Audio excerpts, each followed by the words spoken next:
Hello, my name's Ian Spare and I'm the President of the Union of International Mountain Leader Associations, or UIMLA for short.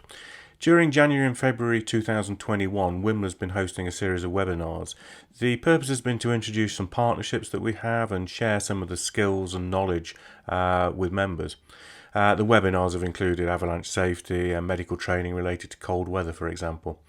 The webinar you're about to see was recorded in February 2021 and is with Dr. Carolina Adler, who was president of the Mountain Protection Commission of the UIAA, and that's the International Climbing and Mountaineering Federation. The environment's very much at the heart of what international mountain leaders do. In our opening lines of our standard, we explained that a mountain leader's primary goal is to assist people in the discovery and exploration of the natural and cultural environment, including through education of environmental knowledge. And the knowledge of access to the mountains and their conservation and protection are part of our required competences. So UIMLA would like to work with the UIAA Mountain Protection Commission, and we'd like to be seen as a leader in this area and a contributor. Before we go into that main presentation, I'd just like to quickly introduce UIMLA as it is in 2021 for anyone that's not too familiar with our current composition. So I'm just going to play a couple of slides on that and then we'll go to the main presentation. Thanks very much. So just going to give you a very quick view of how UIMLA looks in 2021. We're 21 full member associations. A lot of those are in Europe, and that reflects the history that UIMLA has had. It was an organisation that did start in Europe, but now we're beginning to expand a long way beyond those boundaries. So most recently we've had Japan join us as a full member, and we have some South American companies, countries like Peru, for example. And we have some countries that are coming through as an aspirant: Chile, Bolivia, Nepal, for example, all of which are outside Europe. So we are 21 full members right now, 6 aspirant members and 1 candidate member, and the candidate there is Norway. That just means that they've not presented themselves to the General Assembly yet and been officially approved as an aspirant. We have a number of key partnerships, and we're going to be looking at a presentation today from the UIAA. We also have a collaboration with the IFMGA, and this is a mutual recognition of our awards. Recently we joined ICAR, the International Commission for Alpine Rescue. UIMLA doesn't have a role in delivering alpine rescue, but clearly we're present and working on the mountains all of the time. In some of our country associations, they have a more formal role in their local search and rescue, and of course many individual members are part of their local rescue teams. We also quite recently joined Mountain Safety Info, and we've run a couple of webinars on that, in fact. Mountain Safety Info is a collaboration between IFMGA, UIMLA and Manuel Genschwein primarily. It's to produce standard education materials for professionals working in the mountains. Given Manuel's background, of course, that's very strong in the avalanche area right now, and we all expect that to expand and continue into more summer-based mountaineering as well. We also became a member this year of LT&C, which is Linking Tourism and Conservation. And again, we did a presentation on that a month or so ago, and we'll make that available at some point. This is part of our interest and goal in supporting conservation and responsible tourism. Very briefly, the UIMLA Executive Board is made up of 5 people. They're elected by the General Assembly. They are formally delegates for each of their countries. At the moment, the board looks like this. My name is Ian Spare. I'm the President. Our Vice President is Marianne from Romania. Jitka from the Czech Republic, who is the Treasurer. Peter from the Netherlands, who is our General Secretary, and Bill Bailey, who is a member of the Czech Association, and he's our technical head. In addition, we have a team of assessors, and this team hopefully grows all the time and changes a little bit, but right now it looks like this. These are the people that go out and work with our new member associations and check that the training is up to the normal UIMLA standard, and they help and assist them through the process of meeting that standard on their path to becoming full members. So these are the guys that are out in the field representing us all over the world right now. And now we'll finish that and we'll move on to the main presentation. Thank you very much. So people are joining, and we'll let them join over the next few minutes, but we'll start right now. For anyone that's not joined one of our webinars before, my name is Ian Spare. I'm the president of UIMLA and a director of the British Association. We've run a few of these webinars to share information and to introduce some of the organisations that we work with. Some of these partnerships are in their early stages and we'll build them over time. In, I think, 2018, we joined the UIAA because it is the global international body for mountaineering. It's typically made up of federations, but there are observer members, UIMLA, ICAR, and IFMGA most notably. There's a lot of technical information comes from the UIAA and a lot of technical stuff for safety, but also environment. And I think that for me, the potential to work with the UIAA on environmental and mountain protection issues is one of the strongest opportunities that we have. Potentially, this is something that can feed into our training processes, where at the moment, the environmental elements are not well defined, I think, and we don't have a common idea. So I think that we meet a lot of people in a year. There are 4,000 of us, and we meet a lot more clients as well. So I think we have a reach globally. We have clients in our own countries, clients traveling from other countries. So I'm going to bet that we probably come into contact with 50 to 100,000 people a year. That's quite a powerful tool for educating and sharing passion about the environment. So I'd like to introduce Dr. Carolina Adler, who is the head of the Mountain Protection Commission inside the UIAA. And Carolina has a lot of other roles and positions as well, which I think she'll probably talk about. So without further ado, I'll say thank you and welcome to Carolina. Thank you very much, Ian. I hope you can hear me okay.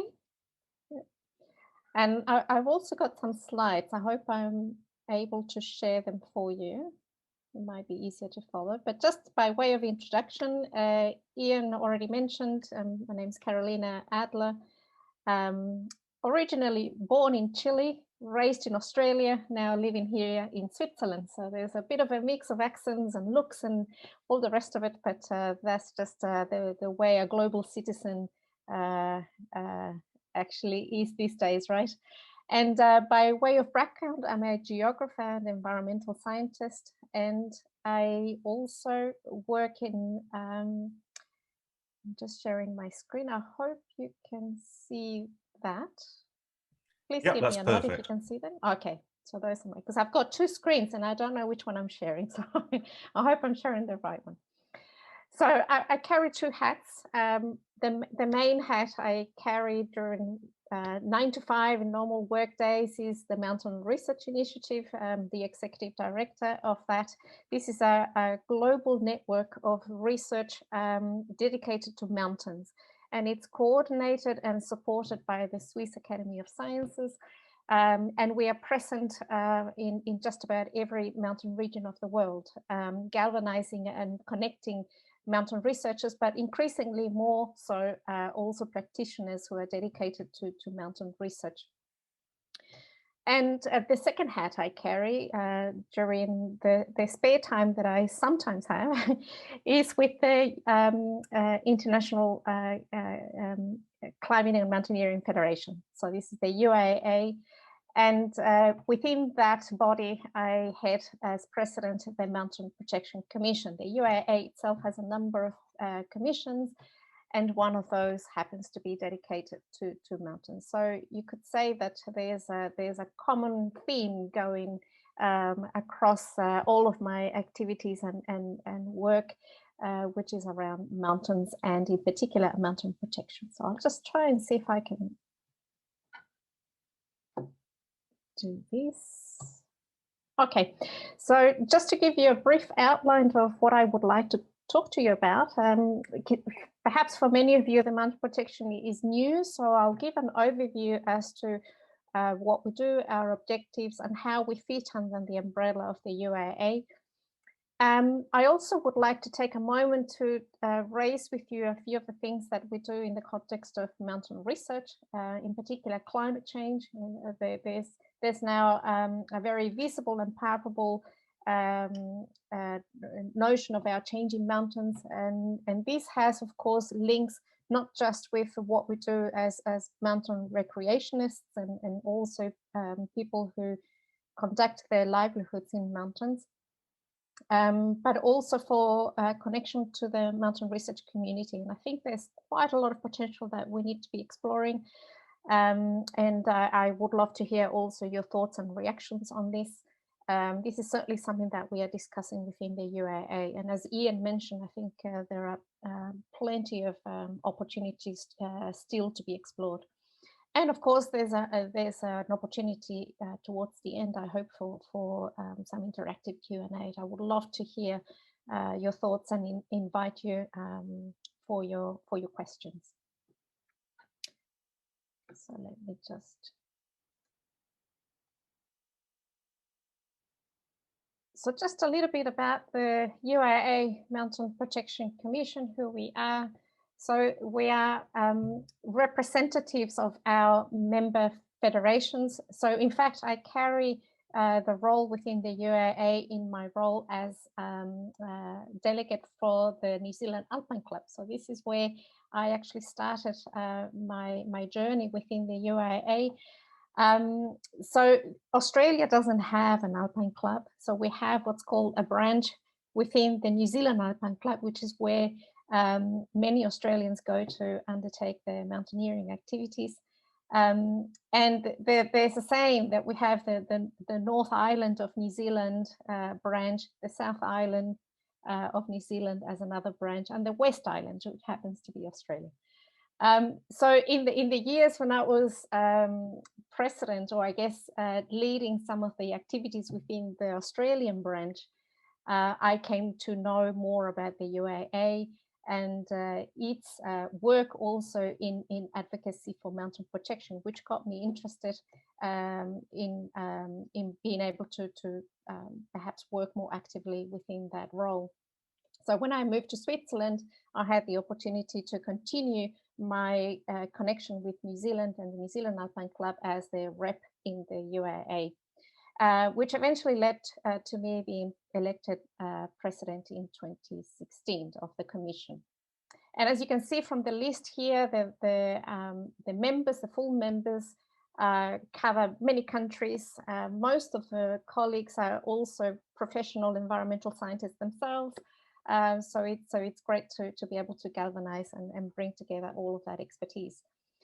We also have what's called corresponding members. So these are members who are also represented or representing their member federations, but they don't necessarily have a voting right within the decisions and endorsements that the Commission presents to the UIAA, the Assembly and the Board. So that's the main difference. However, they of course fulfill an important role in making sure that we also listen to their expertise and their needs and priorities of their member federations as well. Good. So how does the Mountain Protection Commission fit within the umbrella of the UIAA? The UIAA, if you look here to the left-hand side, it used to be structured, I must actually say, up until October last year when we had our General Assembly, we were working under a specific strategic agenda or strategic plan, which was tailored around these three pillars. So it's around the sport of mountaineering or the activity of mountaineering, the sustainability of it in terms of the environmental aspects, and the third one is safety. So these are what the UIAA calls the three key pillars. Now, as part of the Assembly last year, there was a vote taken with the members to update this strategy, which should take us forward for the next 4 years. Essentially, the three pillars remain. There are some details to be worked out still in terms of the specifications of how we carry out this strategic plan. However, this is just to give you a sense that this is also shifting in terms of priority and redefinition. So here is where the Mountain Protection Commission itself plays a particular role in being able to support the sustainability pillar within the UIAA. But this doesn't necessarily restrict us only to sustainability. There are now talks with the other commissions to see whether we can also strengthen links to safety and also sports and mountaineering, and in particular the discussion we are having within the UIA around ethics and mountaineering ethics, and what does that entail? Are we only talking about neat styles for climbing, or does that also involve mountain stewardship in a more general sense? So these are the sorts of things that we are discussing with our colleagues in other commissions as well. So the commission itself has been around for quite a while. We were established by the UIA in 1969. And our main objective, if you like, or mission that we are trying to work towards is to contribute to maintaining mountain ecosystems as wild and free as possible for both the benefit of nature in and of itself, but also for the enjoyment of mountaineers, and of course through mountaineering as a contribution to society. And there are many benefits also to be gained through that. So this is our main objective in a very general sense.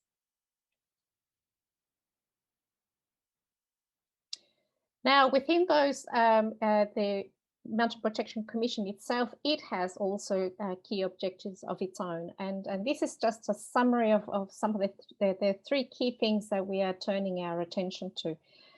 So we have innovation. This is where we want to see our role as supporting and rewarding good practices and innovative initiatives that people and member federations take in how they implement low impact mountain recreation and tourism, and thereby also supporting mountain conservation. A second objective that we have as a commission is also to turn our attention towards awareness raising and education. It is important that through our activities relating to mountain protection, that there's also an education and awareness raising element to it. Because it's not just simply about having activities for waste collection, but having an awareness as to why that's important and what difference does it make is also key for us to make sure we embed. And then the third one, this is relating to advocacy, and advocacy has a more, if you like, political role in that it's important for us as a community to also be present at some of the key decision-making tables and fora that are out there that in many ways shape policies and decisions about how the mountains are shared as a common global good and managed as a result of that. So we want to make sure that the voices of the mountain community in terms of recreation and tourism are also heard. And as Ian was saying in his opening introduction, indeed, there are many of us as part of our memberships in our alpine clubs or associations or whatever that may be. As a community, we are millions across the world, in many parts of the world. So we have to recognize that that in itself constitutes quite an agency as a group of people that have a voice to influence these political decisions as well. So these three key objectives are tied to specific activities, and we're in the process now of revising and revisiting our focus, be it not only because of resource issues, but also because we need to be shifting and responding to the priorities of members. And with a new UIA board and president, there are also discussions at the decision-making bodies within the UIA about where attention should be turning. Nevertheless, in our commission at least, we're still very much sticking to these three key activities which align with the three objectives that we've set for ourselves. So under innovation, we have what's called the Mountain Protection Award, the platform and the prize, and I will discuss that in a moment as to what that entails. Then we have awareness raising and education. One of our key activities over a number of years has been Respect the Mountains. This is one of those activities that's undergoing a review at the moment, so we're very keen to see how we can reinvent or perhaps do something completely different around this. And the third activity is our participation at the United Nations Framework Convention on Climate Change, UNFCCC as an acronym, and also our role within the Mountain Partnership, which is a voluntary alliance of UN agencies, member countries, and NGOs who are working together to strengthen the advocacy efforts around mountains, mountain people, and mountain environments. And of course, there are others as well with whom we partner to take that advocacy role forward.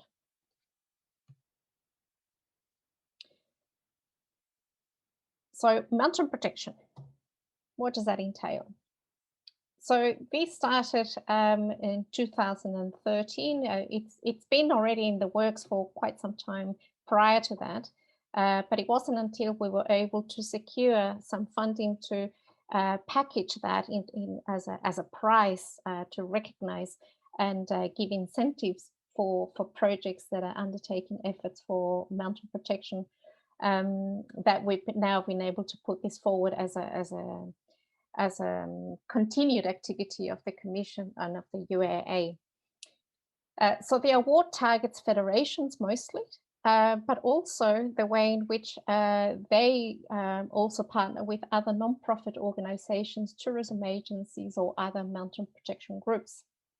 And the idea is that they propose projects through a portal, and I'll talk about that in a moment, where people have an opportunity to showcase not just an idea, a concept for a mountain protection project, but those who have taken the next step to actually implement them have the opportunity then to be eligible for the prize.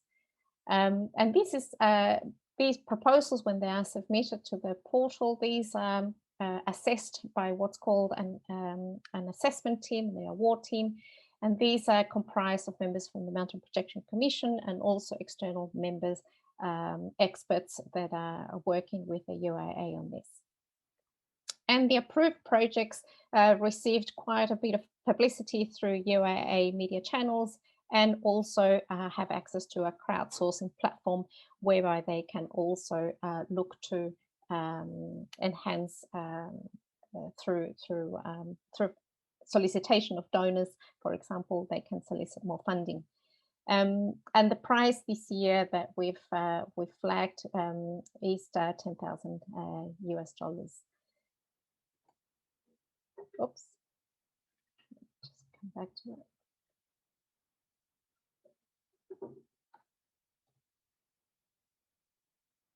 And the 5 categories that we are prioritizing as part of the prize, we do look for projects that can address any one of these 5 key areas. So one of them is on biodiversity conservation, protection of endemic or threatened or endangered plant and animal species within a particular mountain context.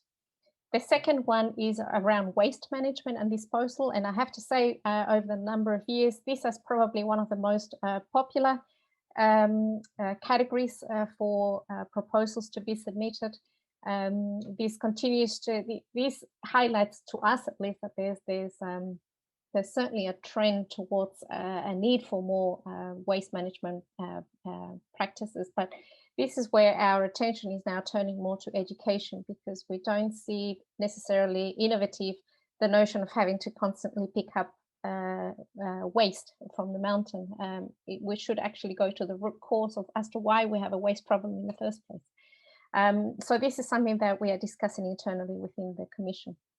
The third one is about resource management, in particular around things like water, firewood, and other limited resources. And here, for instance, mountain huts in the context of the European Alps, for example, This is something that we've seen a few submissions being made under that category. Then we have adaptation to and mitigation of climate change impacts.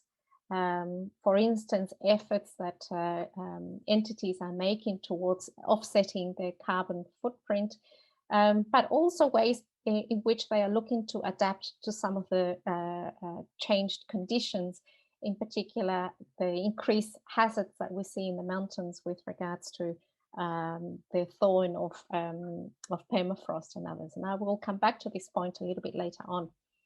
And the fifth one is around culture and education. So we definitely like to see projects that involve communities and have education elements within the programs that also enhance the cultural appeal, not just of the mountain area in which they work, but also for those who visit those areas to gain some knowledge and insights and appreciation for new cultures and contexts.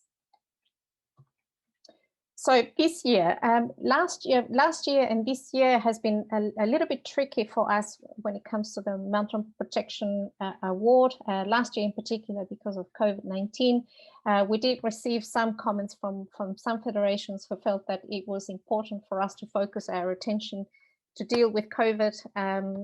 Many had constraints and limits to be able to visit the mountains.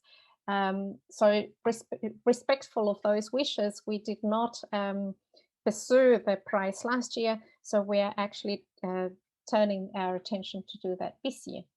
However, we did receive some proposals for projects last year, which we are now going to combine with this year's submissions. So this is something that is on our to-do list as of now. And in fact, the timeline for the prize giving ceremony, which is towards the General Assembly of the UIAA later this year, which there's still a question mark as to whether we will be able to have that in person or not in Turkey.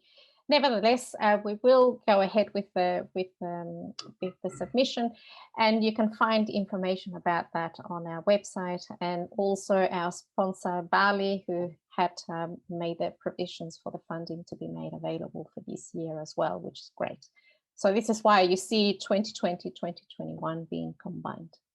And I'll be happy to take any questions around eligibility for ideas or projects that any of you might have at any time, maybe at the end, at the Q&A, or also offline in an email. I'll be happy to answer your questions.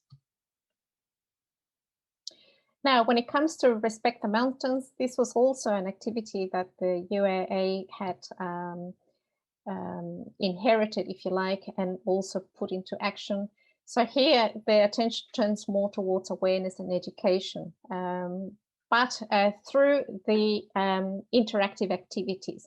So for instance, in trying to put together waste collection events, that those events themselves also have some workshop or education activity associated with that. And that's been more or less the formula or the model for a number of years. But unfortunately, the funding for that dried up, and we had to now seek other supporters for this. We are also rehashing the whole concept around what it means for us to be active through education and awareness. So this is something that we are at the moment exploring options.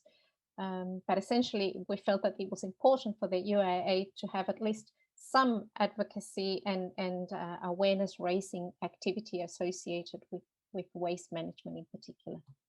And not least because of COVID, as you can imagine, during the past couple of years, we've seen that. And this is tied to what the UIAA has around what's called the 7 Ways to Respect the Mountains, which is like the UIAA sustainability guidelines in summary. So this is about booking smart, so planning and booking activities or tourist activities as well in the mountains, by also taking into account travel options. Now, in many cases, there's a strong advocacy now for shared public transport or other forms of shared private transportation as well, avoiding overseas travel without raising the carbon footprint and so on. So these are some of the things that need to be taken into consideration when making decisions about how to conduct our activities in the mountains. Being supportive of local providers and also the communities, being respectful to the communities that live there.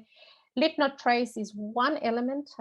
We always felt that live not trace in and of itself was not sufficient when it comes to education and awareness raising in the mountain context. It's a key important element, but not the only one. And for many of our member federations, and I was mentioning this also to Ian, they do, for example, have training and modules within more formal types of training and education programs where they outsource, if you like, elements around environmental education to Leave No Trace. And this is also a propriety in the US, for example. Now, this is perfectly fine, but the UIAA would also like to raise the attention towards all of these other aspects around what it means to travel to the mountains. There's also the recycling and reuse of equipment, and spreading the word. So not just being a voice for mountain protection and activities that should compel us to be more responsible about our activities in the mountains, but also to enact it ourselves. So by actually taking action ourselves, we should, by that action alone, actually speak volumes about how to conduct ourselves in the mountain. And finally, the advocacy element. As I said, this is something that the Commission has very close ties with UN Environment and others. And this is important at the global level, at least, because, as I said, in many of these UN assemblies and decision-making bodies, as a scientist, I see, and policy scientist, I see a lot of decision makers and policy makers there, also some NGOs, but mostly the negotiations, if you like, about how to set targets for climate change and other environmental matters often take into account scientific inputs or scientific voices. But very rarely do we see also key community stakeholders, such as, for example, the mountaineering and climbing communities. And this is why we feel that at the UIAA, we felt that it was important for us to also have a seat at that table. For instance, with the United Nations Framework Convention on Climate Change, the UIAA received observer status as a non-governmental organization, and that was approved in 2016. And through that, we've been able to participate in the Sports for Climate Action, which is an initiative of the UN, whereby they look to sports federations to take initiatives around addressing their carbon footprint and addressing climate issues as well. So we are taking some steps towards that. They've provided us with guidelines and also support for us to start tracking and reporting on what our carbon footprint is at an organizational level, for example. And that gives us some very good insights as to where exactly our impact is at, and how we can then inform towards steps to try and address those. We also collaborate very closely with the UN Environment, as I mentioned, and the Mountain Partnership, which is a global alliance under the UN umbrella, with whom we also coordinate and advocate activities, not only for the UNFCCC, but also increasingly across many other global policy processes that are going on at the UN level around, for instance, sustainable development and sustainable development goals. There's also the UN disaster risk reduction and the Sendai framework for addressing disaster risk. And this is actually increasingly becoming very relevant for us in the mountain context. We've also contributed as a result of these partnerships that we've developed with these UN organizations. We've contributed to a study that UNEP undertook with Great Arundel, which is also one of their partners, in developing this outlook on waste mountain in mountain regions. This is a report that was launched to mark International Mountain Day in December 11th of December of 2016. And we are currently now working on an update to that by involving also other members of the mountaineering and climbing communities, including UIMLA. Perhaps Ian may have mentioned that already, I'm not sure. But we are certainly interested in making sure that others such as IFMGA and UIMLA are also involved in participating in the information gathering that we are doing to provide an update to this report. So there is a survey at the moment that will be made available fairly soon. And finally, this is also an opportunity for us at the UIAA to seek the inputs from partners such as UN Environment Programme to help us in updating the UIA's own environmental guidelines, which are very outdated. They're still back from 2002. Having read the document just recently, a few days ago, to refresh my memory about that, there are still many relevant elements still today, but there's certainly others that need a bit more work and elaboration, for example, on topics around climate change, which has certainly been a big shift in these past 20 years. Now, these environmental guidelines that the UIA developed in 2002 were also to mark the International Year of Mountains, which was back in 2002. Now, next year, of course, it's 20 years since the International Year of Mountains, and we are looking to hopefully have the updated environmental guidelines in time to also commemorate that milestone. And here is where I would like to turn my attention very briefly, wearing my other hat as the MRI, and also as a mountain researcher myself, in particular around issues regarding climate change. And this is where I think there's also an opportunity and a need for us to engage, not just within the UIA and our member federations, but also with others outside, for instance, with IFMGA, and also with yourselves as observer to the UIA as well. So the Intergovernmental Panel on Climate Change was set up by the World Meteorological Organization and UN Environment to look at the way in which the evidence is being produced around climate change. So what are the key trends that are happening around climate change? How are we able to detect climatic change, in particular in sensitive environments such as those like mountains? And they conduct regular reports. So we are at the moment what's called the 6th assessment report cycle. And 2 years ago, the IPCC, as it's called with its acronym, developed what's called the Ocean and Cryosphere in a Changing Climate. So this was a special report that was commissioned by the panel. And in it, there's a chapter called High Mountain Areas. And I was lucky to have been nominated, if you like, by Switzerland to be a part of the lead author team that compiled all of these evidence from across the world as to how is it that climate is affecting our mountains, and what are some of the solutions around that, at least in terms of the scientific literature around this. And this was a big effort, an international scientific effort led by 2 coordinating lead authors and 13 lead authors, one of which I took part in. We had review editors, chapter scientists, and 41 contributing authors, and many, many other experts also who helped in this in the development of this work. And I have to sincerely thank the MRI community for having been dedicating volunteer time, by the way, for this effort.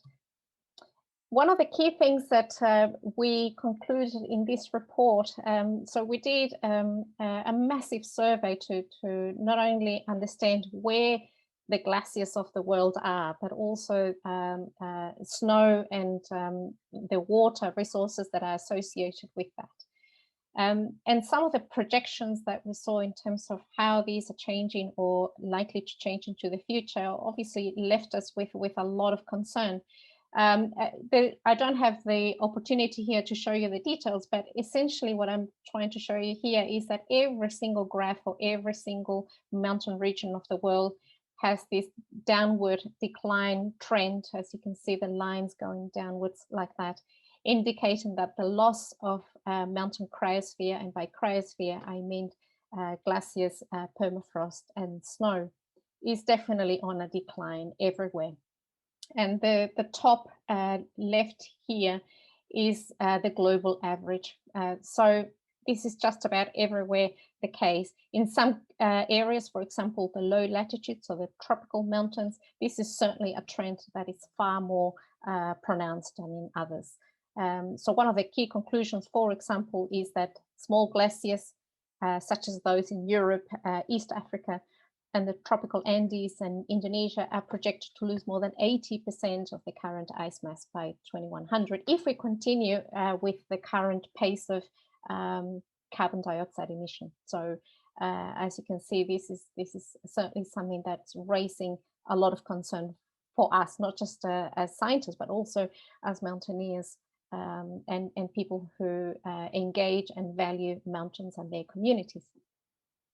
And one of the key things that we need to be paying attention also as a community that engages in mountain activities and mountain sports is that the retreat of the cryosphere, so the retreat of glaciers, the melting of glaciers, the thawing of permafrost, and the loss of snow is also making mountains quite fragile, and it's changing their nature in terms of natural hazards or the potential to generate natural hazards.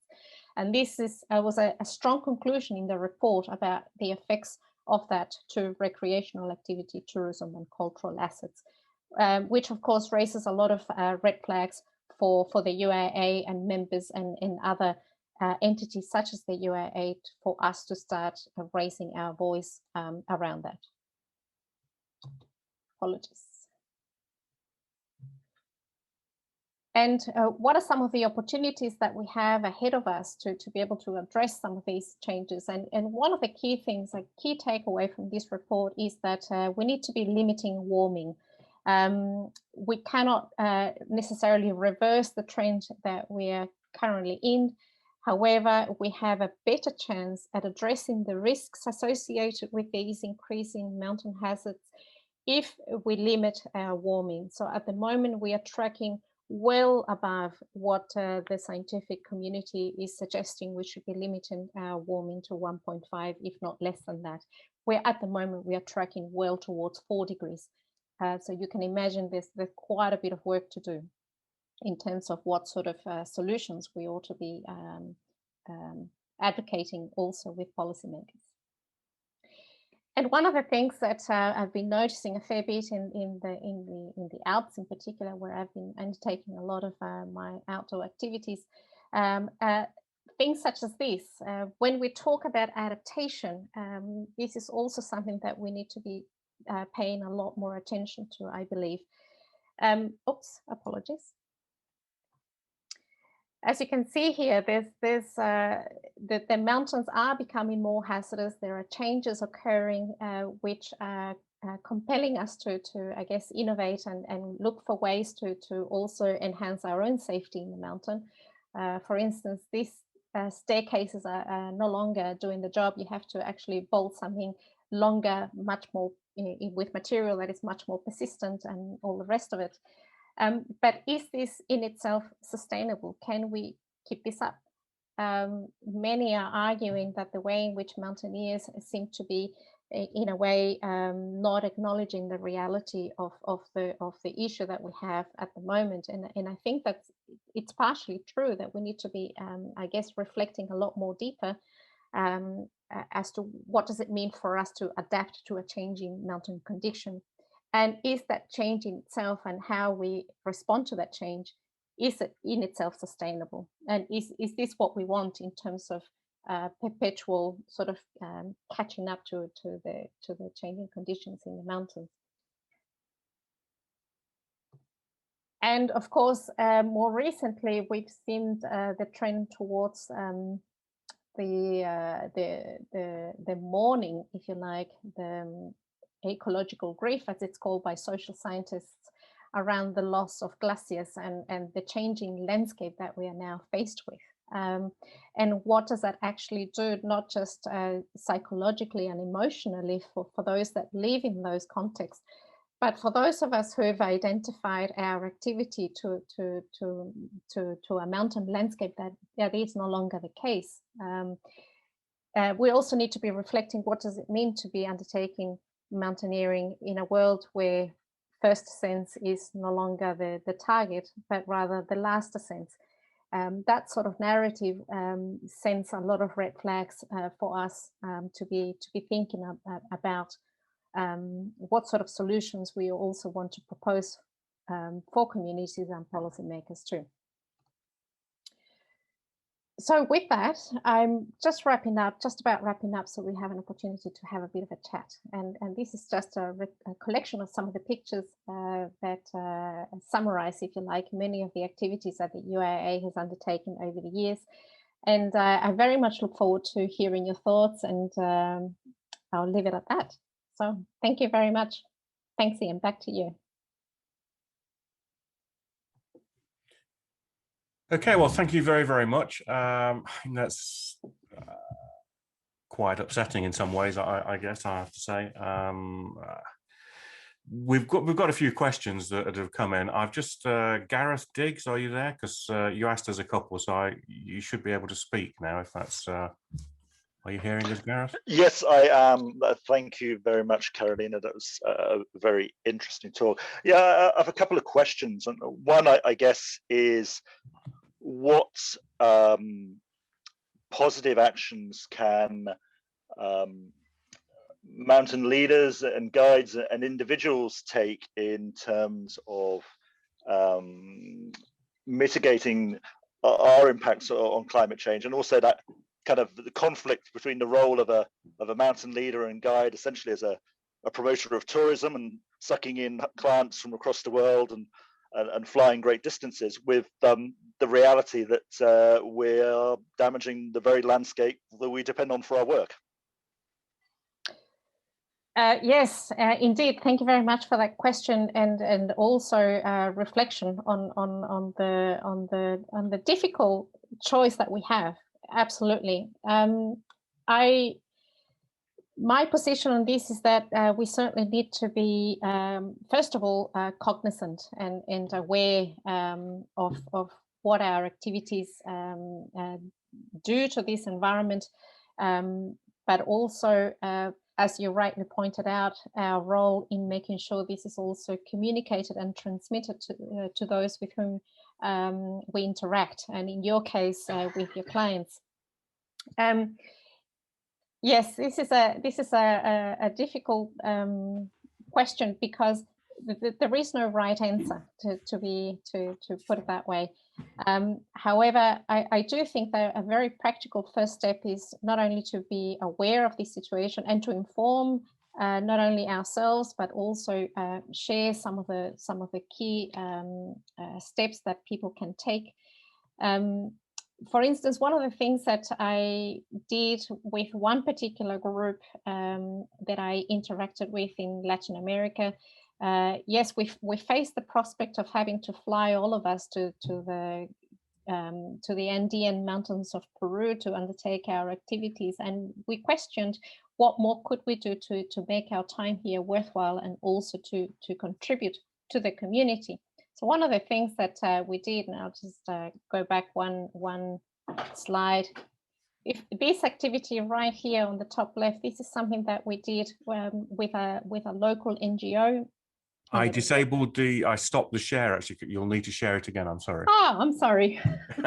I thought they'd prefer to see you. I'm looking, well, I'll just talk about it, but one of the photos that I had on my slide had us actually doing some tree planting with an NGO in the Huascarán National Park in the Cordillera Blanca of Peru. And that was an initiative that was an opportunity that was given to us at the time to make our time there worthwhile. So it wasn't just us going there to do our climbing, our mountaineering and spending time with our fellow expeditioners, but also dedicate some of our holiday time also giving back to that community. And that was actually quite a fulfilling and interesting experience. And I thought that these are probably some of the things that we need to be thinking about and weaving into our programs, packages, or whatever it might be, so that not only there's a sense of awareness raising, but also giving back something back to those communities.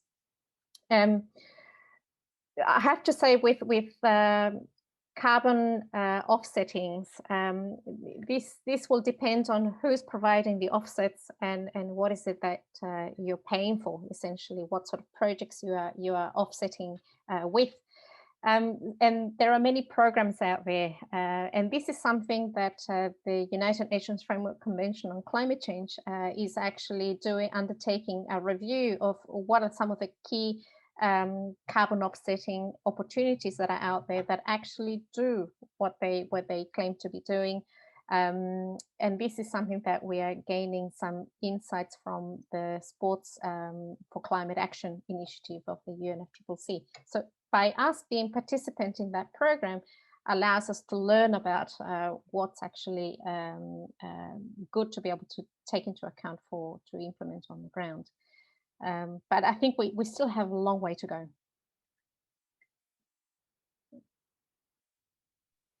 Thank you. Ian, am I allowed a second question?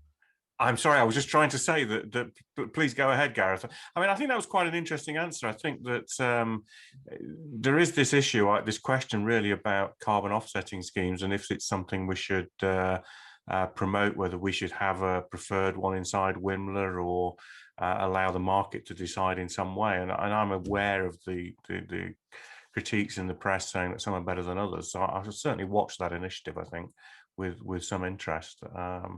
It does bother me quite a lot. Sorry, Gareth, go ahead.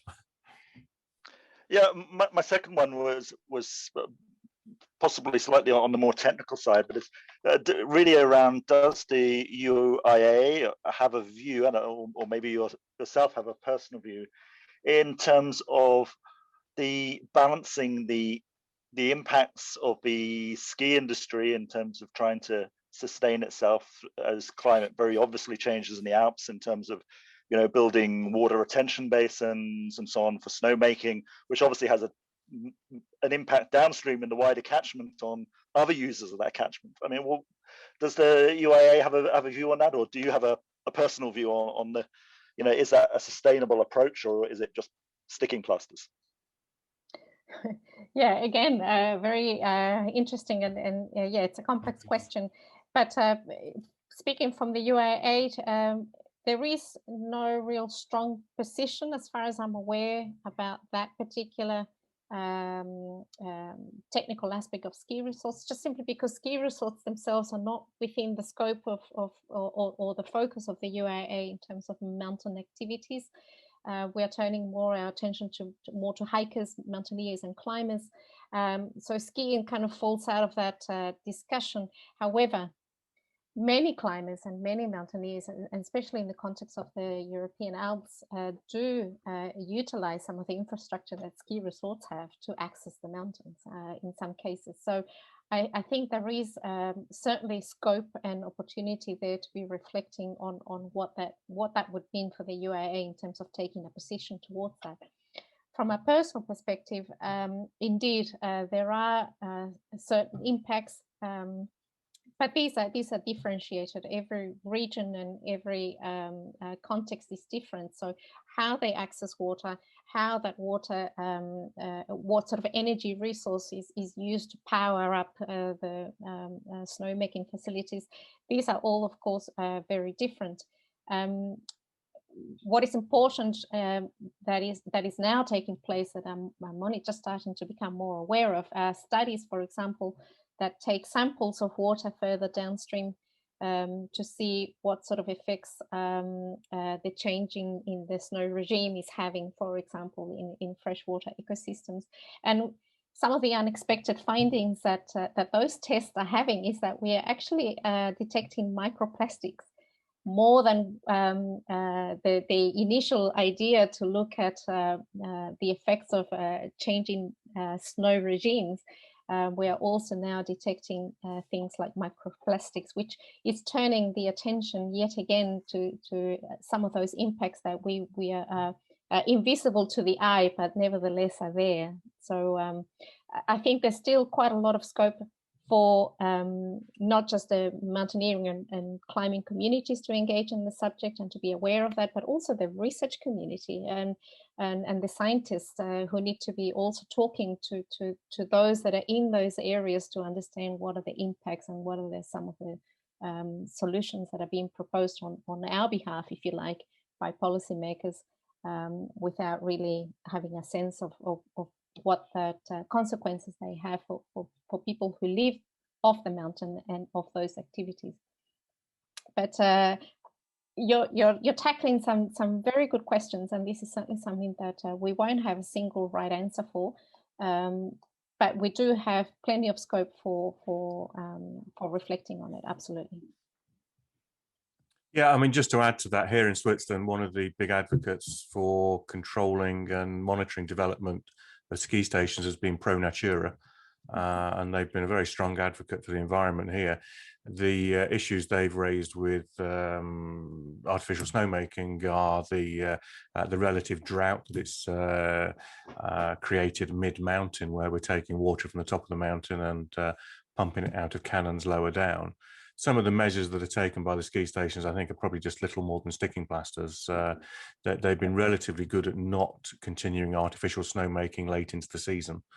But you know, that is a small benefit. But I think it was led by commercial pressure to keep meadows and pastures commercially viable for farmers rather than anything else. The other big challenge that they faced here, and we have another question from Richard as well, has been what to do with obsolete lift infrastructure. And you know, where it's dark now, but if I was to look out my window, I can see 3 obsolete ski stations basically pretty much from my door. On Peak Chaussee in the Col de Moz, it was something of a well-known cause in Switzerland. The commercial enthusiasm of the 60s led to a ski development there, which long-term was not really sustainable. There was certainly no appetite for public funding to refresh that when it came up for its renewal. And the infrastructure just stuck on the mountain for a few years until Pro Natura successfully frustrated the authorities and were able to persuade them to close the mountain for a few days. They blew it up and helicoptered out the remains. But that caused a discussion, I think, about whether there should be an indemnity for new lift development. Right. To say, well, you know, if you put a lift in, should there be some facility to remove this at a later time? At the other end of the valley, we have Isenau at Les Diablerets, and this was part of a regional development project, Out Vision 2020, which initially ignored that ski station and then later added it because they thought there was some advantage to doing that. Yet we have a small ski station which has got some drag lifts in it. I'm not sure that environmentally it's a very good thing to renew that or replace it. I think it should be removed. And yet the campaign doesn't focus on that in any way at all. It focuses on reopening it. And that is the other end of the same nature reserve that Peak Chaussee is on. One of the far-fetched plans that they produced for that area was that not only would they replace the lifts, that they would actually then put a lift in to run to the old ski station of Chateau D, which is yet another ski station which is actually closed down. And the idea that we'd put a lift in for many kilometers over a nature reserve just seems to be absolutely incredible. So they're still talking in very, very strange terms here. I think that more pragmatically, some of the lift companies are moving towards concentrating development, which clearly has its disadvantages. But if we can stop the sprawl, that would be quite good. So I'm going to move on anyway. That's some local things out my window. But you make a very good point, and I just wanted to quickly mention that this is also part of the denial, if you like, that that we are seeing. We are not recognizing that the conditions in the mountain are fundamentally changing now. And as you say, does it make sense for us to be investing time, energy, and resources on infrastructure that will become obsolete now in shorter time than what was envisaged in the past? They're certainly doing the very same thing in France with Mountain Wilderness, who also led some campaigns to remove obsolete infrastructure in the mountains for the very same reasons. Yeah, so NGOs have. Yeah. And this project of the Outvision 2020 envisaged reopening the skiing on Mont Chevry as well, which is a unique alpine marsh environment. And clearly modern lift development, modern skiing development does entail having snow cannons, and Pro Natura successfully stopped that in its tracks by saying that you will kill this marsh area by smothering it with artificial snow, and quite rightly so. So that's gone. And yet commercially it's quite viable. The Mont Chevry car park this winter, despite there being no lifts, has been pretty packed every weekend as everybody climbs up on skins and snowshoes. So there is some level of activity that's possible here. Anyway, I'll not talk any further. We'll move on to Richard's question. Richard's microphone's not working. So Richard's throwing back to a couple of slides ago, the middle paragraph of the mission statement, that the mountains are a last unspoilt environment, is a very big claim. And what's the rationale and justification for that? Again, our repeated theme here, how does ski infrastructure fit with that? Yeah, absolutely right. I guess this is more reflects a vision of what we as a commission aspire to. And it, of course, guides then our objectives, goals, and activities. But it is indeed a very big claim, and these are not something that we expect to see everywhere in equal terms across the world. But we certainly would like to think that these are those pristine environments that still have a chance to be preserved and enhanced. And what's the rationale behind it? Well, it's basically a legacy, if you like, from many years of having been part of the Mountain Protection Commission, but also the commission itself having started in 1969. And I guess that unspoiled environment aspiration has stuck with us ever since. Yeah, it remains as a vision, as a goal, but it's simply something that guides the way in which we undertake our activities. But whether we can actually realize it, well, that's another question. Yeah. What counts as unspoiled environment in that context? I'm looking at your backdrop, and it seems to me if I was to look closely enough, I would be able to see an alpage or a farm somewhere in the background. Do we include that in unspoiled environment? It's very much part of the history and culture of that region. Yes, that depends on the context too, though. There are certainly unspoiled environments in places like the New Zealand Alps, where I'm more familiar with, also in Latin America, and other more wild and remote mountain areas. Having since coming to Switzerland and being in the Alpine context, certainly my own personal notions of what it means to be unspoiled have changed and have certainly been adapted to other realities here. But nevertheless, it's the fundamental takeaway there is about the environmental integrity of the context in which we are operating and the context that we want to also see be protected. whether we can claim it's unspoiled or not, yeah, that certainly needs to be qualified. But the intention to bring about a positive change rather than be part of the problem as an impact, it's part of the thinking that needs to be considered there. So I know that we've got George, who's from our new association in Greece, actually, who's had a question that we talked about a little bit offline, actually, the problems that they're seeing there with wind farms. George, I don't know if you can hear me. I hope so. You are able to talk if you, yeah, go ahead. Yeah, of course. Can you hear me? Yes. Yes. Good evening from Greece. In the last years, we have a big problem with the air turbines that they plan to put in our mountains.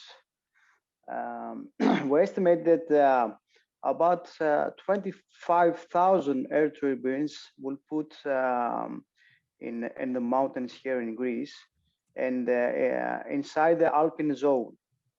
And the destroy that they will do to the mountains, as you know, is something that you cannot fix it again. And we have we have sent some letters to the government and to the Greek Federation that is member of the OEA, but nothing has done at this moment. A lot of the environment organizations here says that the air turbines in the mountains on Greece, they will have a big problems for the birds, you know, and for the rains, because as you know, Greece is a mountainous area. In this moment, the government will fix a new law that they will permit the industries to put air turbines in the natural areas and protected areas. And as you understand, this is a problem for our professional too, because when you put the air turbines, for example, in a mountain that is 2,000 meters, all the area is a private area, and we will not have the right to be there at this area. And I want to ask if the UIA has a plan about this, because I know that in many places now, in many countries, they have a big plan to put air turbines in the most mountains above 1,000 meters. Thanks for your question. Yes, absolutely. This is an issue. And I think there are two things here. One is how effective are our coordinated advocacy efforts. I think says a lot when projects that are undertaking at this scale and in this nature don't necessarily take into account the views of those who also have some views towards that. And here I guess the local communities would have had a voice and been consultant about this, but also those who depend, as you were saying, on that landscape and accessing the mountain. I think what's deficient here is an effective way by which we can also advocate jointly on this. The UIAA doesn't necessarily have a position against particular technologies per se, and we respond to these issues in accordance with what the members would like. For instance, if a member federation for Greece were to approach the UIAA and especially, for instance, the Commission for advice or for support letters or other means by which we can reach the decision makers or the proponents of such projects for us to have an opportunity to say what are some of our concerns. These are some of the things that we can do. And it's very project and place specific. We just recently responded to a very similar request not on wind turbines, but on other protected area projects in Norway. And so we were able to formulate a position and support the member federation in Norway to put forward an argument objecting the project. So those are the sort of things that we can do on a very practical level. We don't have blanket, as I say, positions on any given technology, but of course we look at this on a case-by-case basis. And yes, one of the other point that I wanted to make about wind turbines is, unfortunately, this is one of those situations that create a very difficult choice between us moving towards less carbon-intensive sources of energy, which is something that we are also wanting to support and promote. But of course, the consequences of those other alternatives need to be considered as well, and they have impacts of their own, as you've rightly pointed out. So it's a difficult choice that we're faced. You know, how far do we advocate for projects that would otherwise actually help us address another problem that we have on our hands, such as carbon and the need for us to be more energy efficient? It's not an easy answer, and I sincerely wish that we could do a lot more on this. But I would certainly encourage you and the colleagues that you mentioned to contact us again if there's something that we haven't yet responded to. If the UIAA has been approached to address this particular issue for the colleagues in Greece, I would be very happy to follow that up if that is something that you see of value. Okay, thank you very much. I will try to speak to some people here in Greece, and maybe they can contact with you, and you can do something about this, you know, because it will be a big problem here in Greece in the next 10 I think years. I do not know if after 20 years we will have the right to go to our mountains because of the air turbines. You know, it's very difficult for us to see a mountain destroyed. You know, only one turbine is like a big soccer.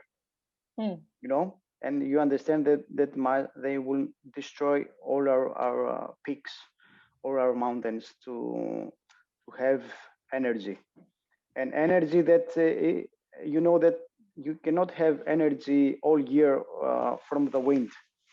It's something that it's not stable, you know.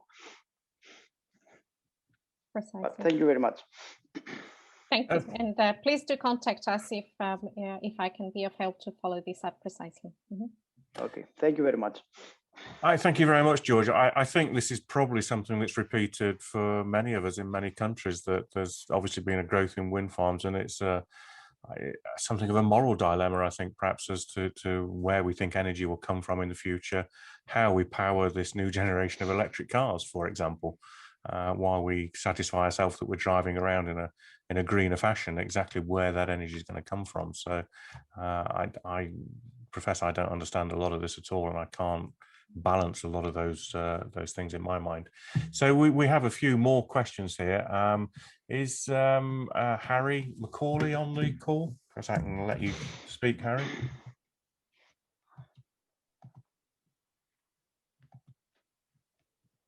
Hello, Harry. Right, I should be there now. You are. Okay, it's just that I'm just asking, how do you envisage this? At the moment, it's becoming more and more popular, people going to the mountains, and you know, I'm all for it, and I like the whole idea. Don't get me wrong, with it all being wild and free. However, wild and free comes with issues. So, for instance, I do some conservation work with the RSPB. We like the public to go in. We like them to be educated. We like them to take part and onto our places. However, we have to limit it and keep areas for the animals and for the birds, etc., to thrive in.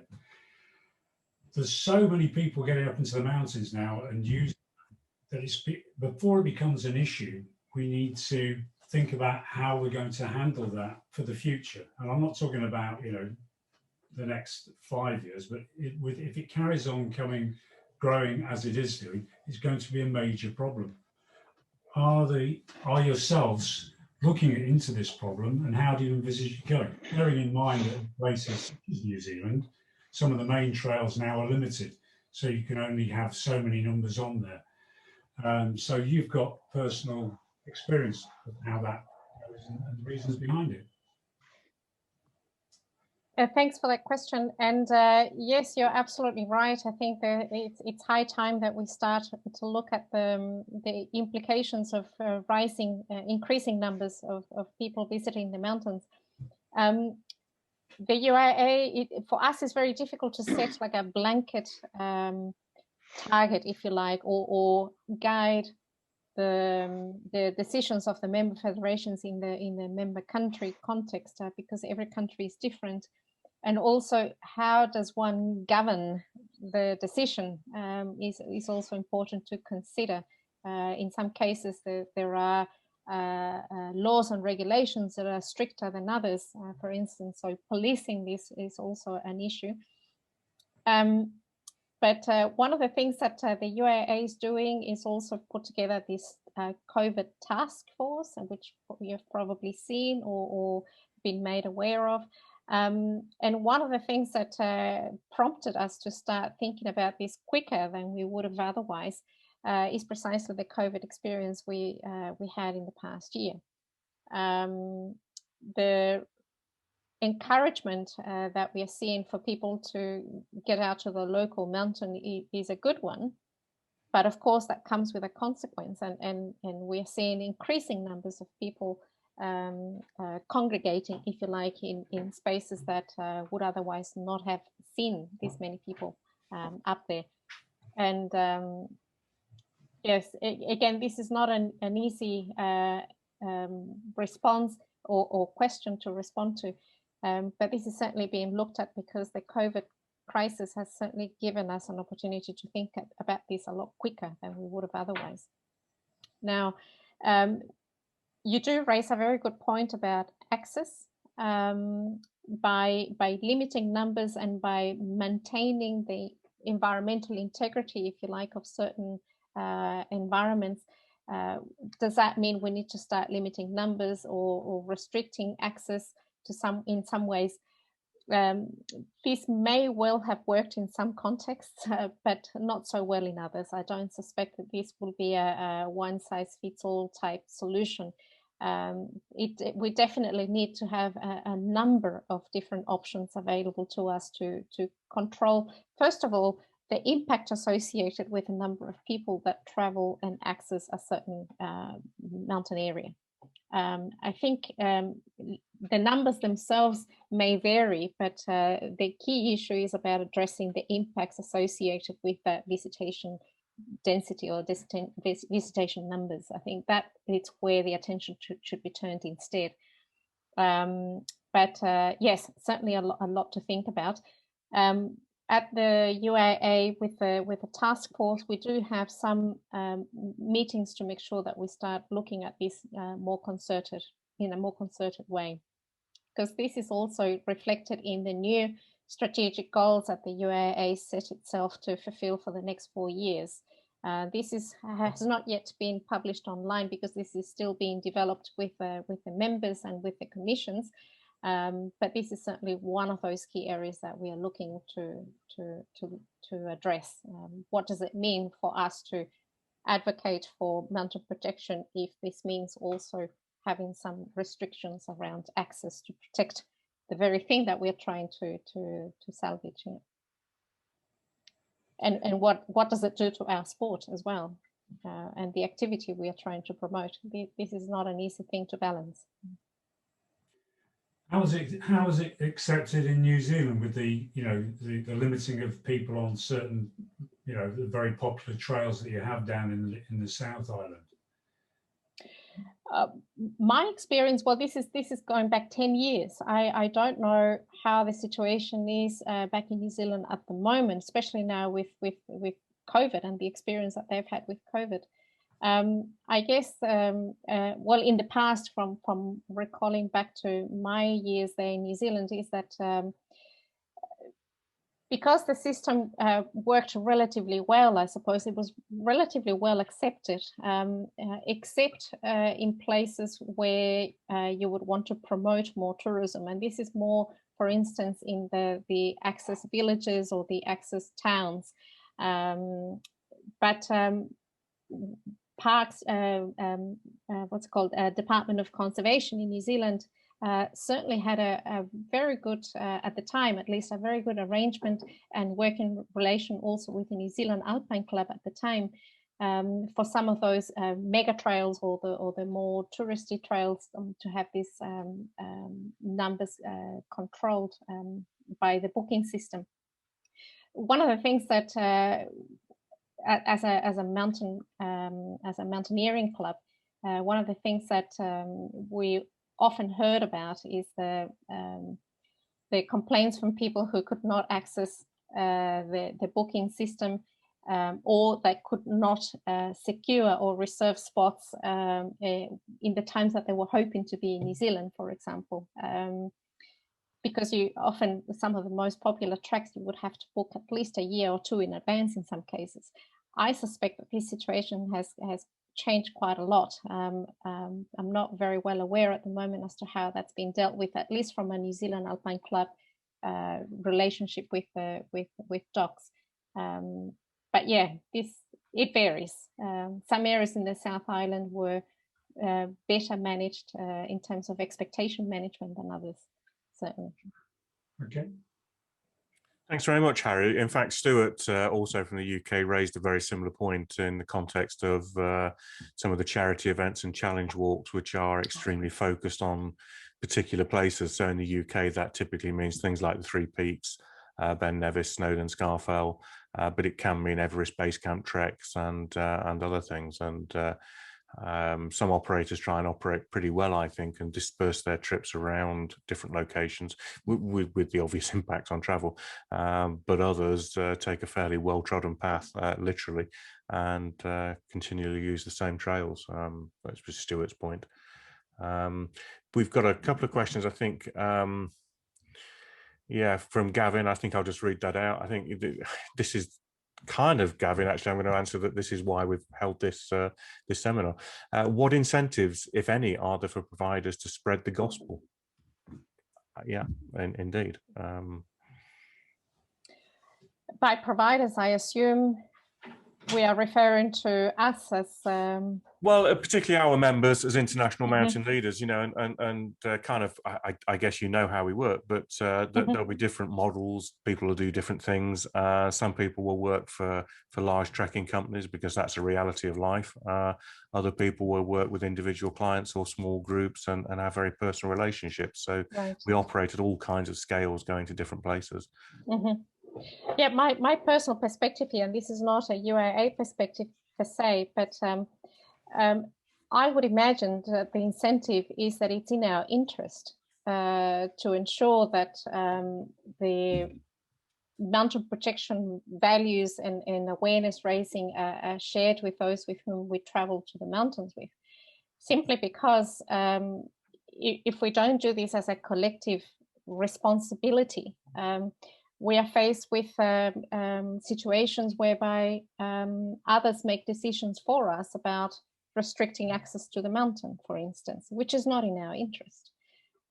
We've seen cases where on the grounds of environmental damage, certain areas have been closed or the access has been restricted.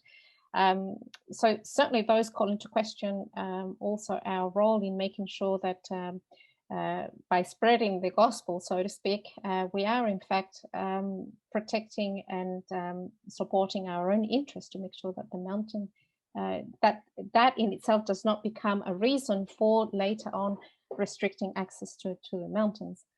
That would be my own personal view on that. But beyond that, I think as mountaineers and people who value the mountain landscape, surely there's an incentive also for us in having a role as mountain stewards in this. It's a very it's at a principles level, if you like. It's a very altruistic, I suppose, value proposition as to why we would even spend our time doing this. For me personally, I see it as my own personal interest in making sure that the mountains are what I love to go to the mountains for and continue to be. That would be a very simple answer, but I don't know, maybe others have other thoughts on this. Maybe Ian or some of your members have other thoughts on this, but I'll be interested to hear what other incentives you would identify. I think that we're coming towards a natural close. So in some ways, I think what you've raised there are the thoughts that UIMLA should take away from this, the executive level and down to the individual practitioners. And I don't really have any of the answers, to be perfectly honest. We've had a commitment in the organisation for a number of years to support environmental protection and to respect the environment that we work in and make it sustainable. We haven't had any coherent action in that area.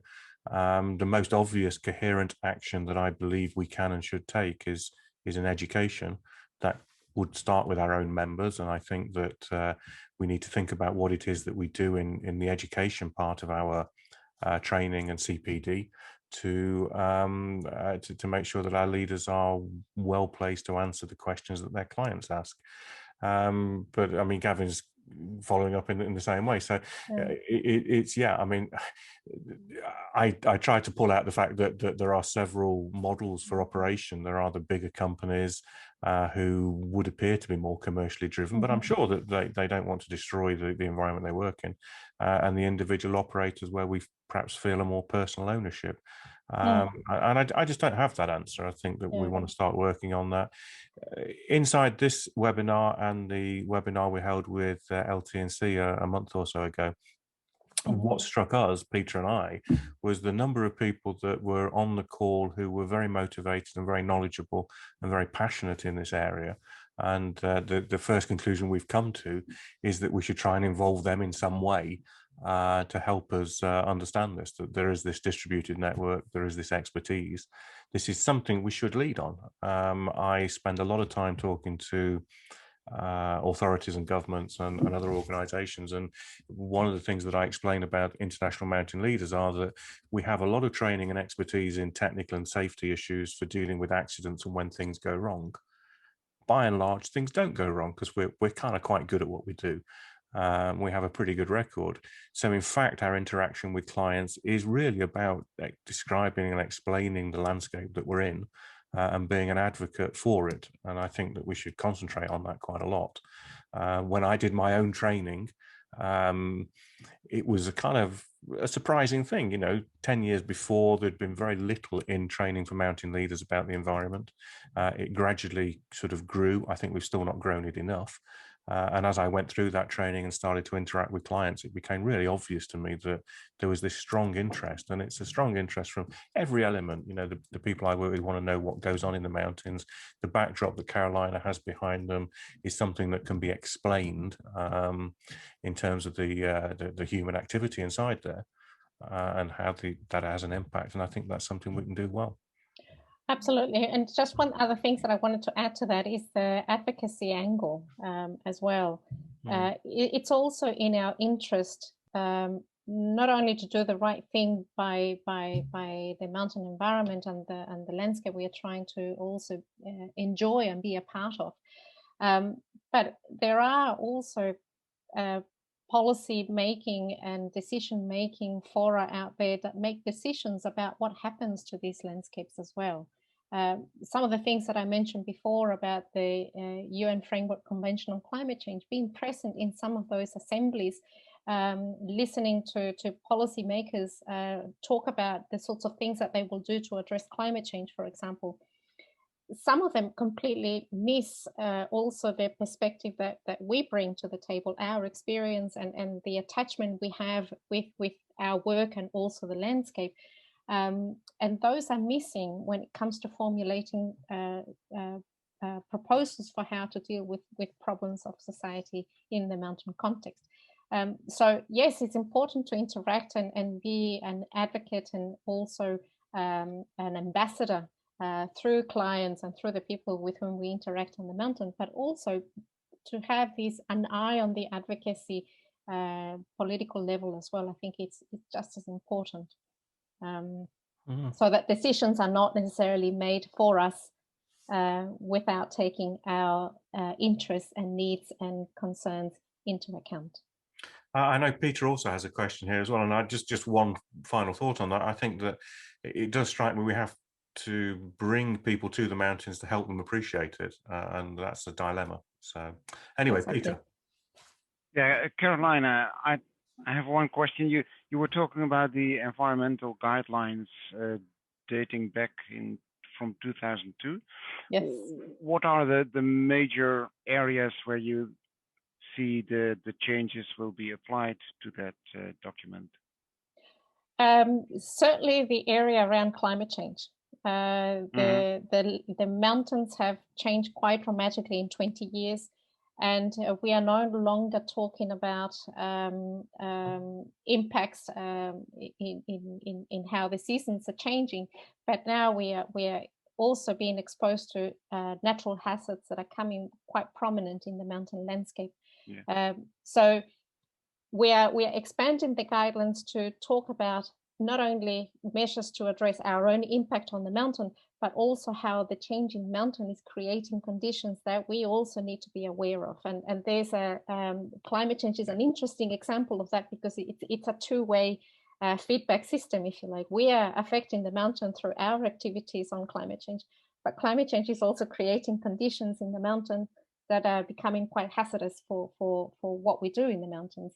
And so we need to be tailoring the guidelines to make sure that we provide guidance on both perspectives, and for us to also have some practical means to address them.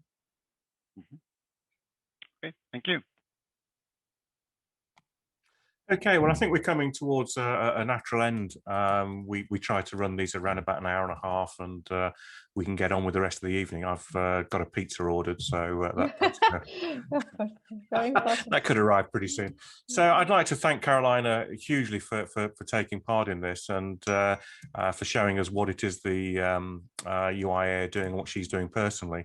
I think it's food for thought. I think we've got to go away and really think quite hard about what it is we're doing and how that's going to impact us. And there's a lot of talk at the moment, of course, about build back better after COVID, and it does trouble a lot of us. I think that we've seen a real reduction in international travel and airline travel, and if we're going to be instrumental in bringing that back again, that doesn't sit very well with me sometimes. So we'll try and engage a lot of the members. I think a lot of people are very engaged, and we'll get them involved. Coming up shortly, we have another webinar in March. You will have all received a notification about that, I think. If you haven't, you'll get one shortly. That's related to psychological first aid and an ICAR presentation about dealing with the aftermath of serious incidents and how we deal with casualties and survivors and rescuers as well. I think it's very relevant to us. For those in the UK, particularly those in Scotland, I will be on Scottish radio tomorrow morning, about 6:45 UK time, talking about, you've guessed it, Brexit and how that impacts our profession. So if you're up at 6:45, then please listen to that. There's a podcast later. So thank you very much. We have an initiative grid that Carolina talked about. We've been talking to the guys in that project, and we will send out some details to at least everybody that registered for this webinar, and probably a lot more as well. And that'll be the first part of getting you involved individually. So thank you to Carolina, thanks to Peter, and thanks most of all to all of you for attending and taking an interest in our webinar. Thank you very much. Thank you also for my part. Thank you. Have a good night.